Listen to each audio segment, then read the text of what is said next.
बैसाख के महीने में शिव सप्त तीर्थ का बड़ा महत्व है। जिस नारी को 30 साल हो गए हों, बच्चे नहीं हों, 35 साल हो गए हों, संतान नहीं हो, 25 साल हो गए, 20 साल हो गए, संतान का सुख ना हो, और डॉक्टर ने कह दिया कि कोई बहुत बड़ी बीमारी किसी व्यक्ति को है, रोग बड़ा, बीमारी बड़ी है, और उस बीमारी का कोई हल, उस रोग का कोई हल नहीं दिख रहा, कोई हल नजर ना आ रहा, कोई हल दिख ना रहा, तो बैसाख महीने में शिव सप्त तीर्थ का एक अनुष्ठान अपने जीवन में जरूर है। मट्टी के पात्र में जल भरना, और मट्टी के पात्र में जल भरकर प्रतिदिन रोज 7 दिन का ये नियम होता है सप्ततीर्थ का। सप्ततीर्थ बस विराम जो है उसका प्रदोष के दिन होना चाहिए। और बैसाख के महीने में जब आप सप्ततीर्थ का अनुष्ठान करें, 1 घड़ा जल का रोज भरें प्रतिदिन, और 1 बेलपत्र, 1 शमी पत्र उस घड़े के नजदीक में कोई पात्र में अवश्य रखें।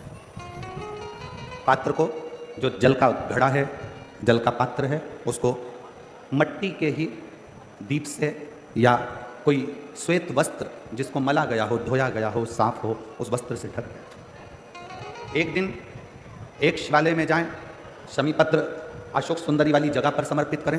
अशोक सुंदरी की जगह जानते हो ना आप लोग? अशोक सुंदरी की जगह पर शमी पत्र समर्पित करें। बेलपत्र जहां आप खड़े हैं उधर से डंडी का भाग आपकी ओर हो, और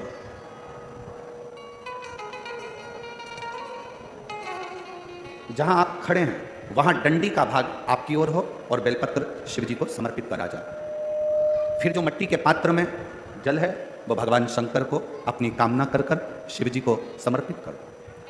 संतान के लिए कर रहे हो तो वहीं से जल को एक कटोरी में, एक पात्र में झेल लीजिए। उस जल का आधा भाग नंदी के पास बैठकर आप ग्रहण कर लो, आधा भाग अपने पति को देना प्रारंभ कर दो। कोई रोग के लिए कर रहे हो, किसी बीमारी के लिए कर रहे हो, तो वो जल आप अपने घर की देहली में प्रवेश करने के पहले अपने मुख में उसको ग्रहण कर लो। एक दिन में एक शिवालय, दूसरे दिन दूसरा शिवालय, तीसरे दिन तीसरा शिवालय।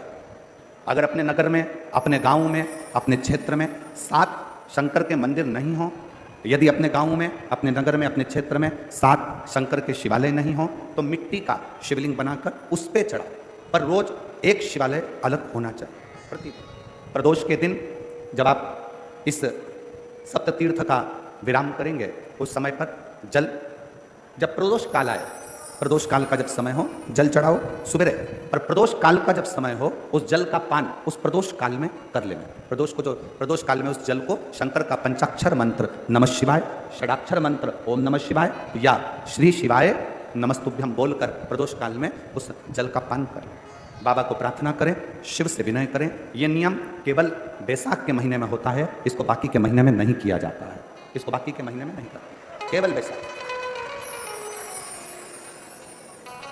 शिव सप्त तीर्थ का जो नियम है वो अपने जीवन में धारण करें। और हम तो कहेंगे, शिव महापुराण की कथा श्रवण करने वाले प्रत्येक बेटा बेटी से, शिव महापुराण की कथा सुनने वाले प्रत्येक शिव भक्त से हम तो कहेंगे कि शरीर में कोई रोग नहीं भी है, संतान की प्राप्ति नहीं भी चाहिए, उच्च शिक्षा के लिए आप कर रहे हैं, अपने जीवन की खुशहाली के लिए कर रहे हैं, तो शिव का सप्त तीर्थ अनुष्ठान अवश्य करें, अवश्य, और अपने जीवन को सार्थक।